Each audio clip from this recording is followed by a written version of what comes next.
गीत लगांद ऐगे रुणुक झुणुक ऋतु बसंत गीत लगांद ऐगे बसंत ऐगे हमारी डांडा सारियों मां बसंत ऐगे हमारी डांडा सारियों। नमस्कार आप सभी को मेरे YouTube चैनल MS वाले में मैं महिपाल रावत पछवादून देहरादून से, और मैं आज आपको बसंत ऋतु के बारे में 2 लाइनें आपको सुना रहा हूँ। क्योंकि हम लोग जब यहाँ पर हैं तो निश्चित ही जैसे अलग अलग ऋतुएँ होती हैं साल में, तो उन ऋतुओं में पहाड़ों की याद आती है। तो जब हमें पहाड़ों की याद आती है तो हमने भी उसके लिए एक समाधान निकाला हुआ है। अब क्या समाधान है उसके लिए तो सुन लीजिए।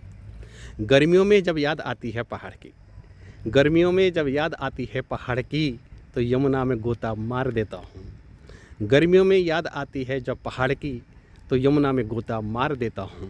और जाड़ों में जब याद आती पहाड़ की, जाड़ों में जब याद आती है पहाड़ की, तो गहत की मिश्रा रोटी बनाकर खा देता हूँ जी।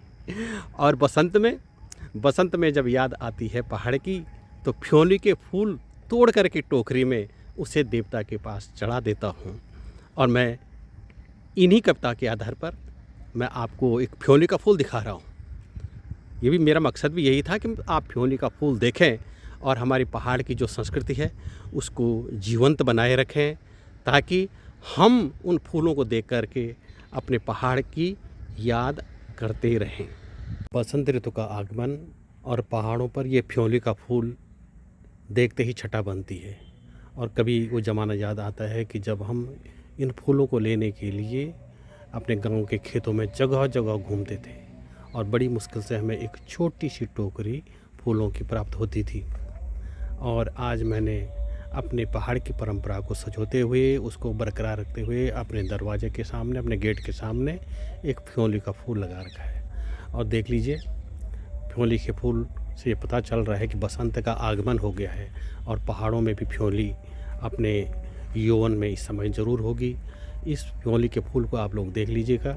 ये लगभग जो है 4 फीट का ये पौधा हो चुका है, और चारों तरफ इसके अनगिनत फूल इसके खिले हुए हैं, और कई संख्या में फूल इसके नीचे गिरे हुए हैं। और इन्हीं फूलों में जब कलियां आप लोग देखेंगे, तो ये कलियां आप देखें, इन कलियों में कई प्रकार की कलियां हैं, जिनमें आपको कई प्रकार के फूल तैयारी में हैं खिलने के लिए।